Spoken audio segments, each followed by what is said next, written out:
Baik, Assalamualaikum warahmatullahi wabarakatuh. Selamat pagi, siang, sore, malam, teman-teman dan dokter. Perkenalkan, nama saya Salta Morazantina dengan NIM 040313825377.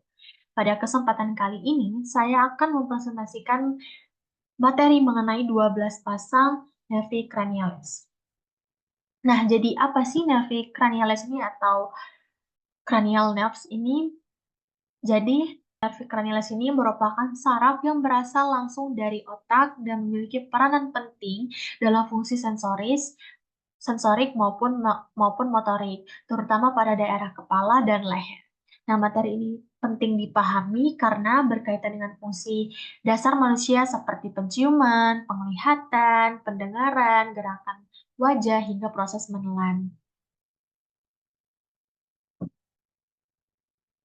Nah, pada slide ini dijelaskan bahwa nervi cranialis itu terbagi menjadi 12 pasang saraf yang sebagian besar berasal dari batang otak. Saraf-saraf ini mengatur fungsi sensorik, motorik, dan fungsi khusus seperti penglihatan, penciuman, pendengaran, keseimbangan, serta gerakan otot-otot wajah dan lidah. Secara umum, nervi cranialis ini memiliki peranan penting dalam koordinasi aktivitas tubuh, terutama di daerah kepala dan leher. Lanjut klasifikasi saraf. Klasifikasi saraf ini terbagi menjadi tiga. Yang pertama itu sensorik yang berfungsi menerima rangsangan seperti penciuman, penglihatan, dan pendengaran. Yang kedua itu motorik yang berfungsi menggerakkan otot, dan yang terakhir itu adalah campuran, gabungan dari sensorik dan motorik. Nah, selanjutnya adalah nervus pertama dan kedua. Nervus pertama yaitu nervus olfaktorius. Saraf ini berfungsi sebagai saraf penciuman dan termasuk saraf sensorik. Nervus ini melewati lamina cribrosa. Nah, kalau nervus yang kedua itu nervus opticus. Nervus opticus ini berfungsi dalam penglihatan dan juga termasuk saraf sensorik.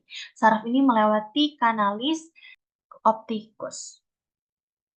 Nah, kedua saraf ini berhubungan langsung dengan kemampuan manusia untuk mencium dan melihat.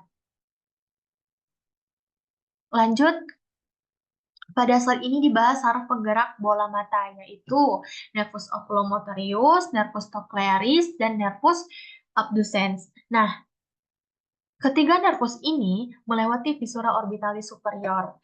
Fungsinya apa? Fungsinya yang pertama, nervus oculomotorius ini menggerakkan sebagian besar otot bola mata dan mengatur konstruksi pupil. Lalu nervus cochlearis ini mempersarafi otot oblikus superior. Dan yang terakhir itu adalah nervus abducens, menggerakkan mata ke arah lateral melalui otot rectus lateralis. Berikutnya adalah nervus trigeminus, yaitu nervus cranialis kelima. Saraf ini memiliki fungsi campuran, yaitu sensorik dan motorik. Fungsinya untuk sensoris wajah dan membantu proses mastikasi atau mengunyah. Nervus trigeminus ini memiliki tiga cabang. Yang pertama, V1 melewati visur orbitalis superior. Kedua, melewati foramen rotundum. Ketiga, melewati foramen ovale. Saraf ini merupakan salah satu saraf terbesar pada nervis cranialis. Itu fun fact-nya. Dan slide berikutnya membahas nervus ke-7 dan ke-8. Nah, nervus ke-7 ini yaitu nervus facialis. Berfungsi untuk ekspresi wajah, rasa pada 2/3 anterior lidah. Dan nervus yang ke-8 yaitu nervus vestibulocochlearis, berfungsi dalam pendengaran dan keseimbangan tubuh. Kedua nervus ini melewati meatus acousticus internus. Dan slide ke-8 terdapat kelompok nervus yang melewati foramen jugulare, yaitu nervus glossopharyngeus, nervus vagus, dan nervus accessorius. Fungsi kelompok nervus ini membantu proses menelan, mengatur fungsi organ tubuh tertentu, dan mengontrol gerakan leher, terutama nervus vagus.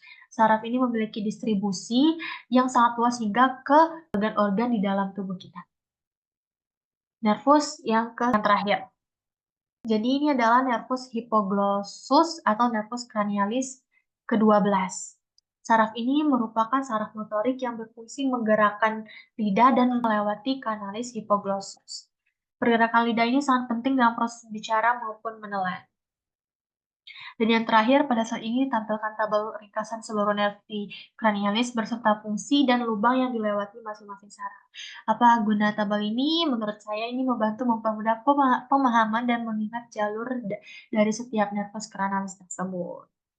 Baik, demikian presentasi saya mengenai 12 nervi kranialis. Jadi kesimpulannya itu setiap nervi kranialis itu memiliki fungsi dan jalur yang berbeda-beda, namun semuanya bekerja secara integrasi dalam menjalankan fungsi tubuh, terutama pada kepala dan leher.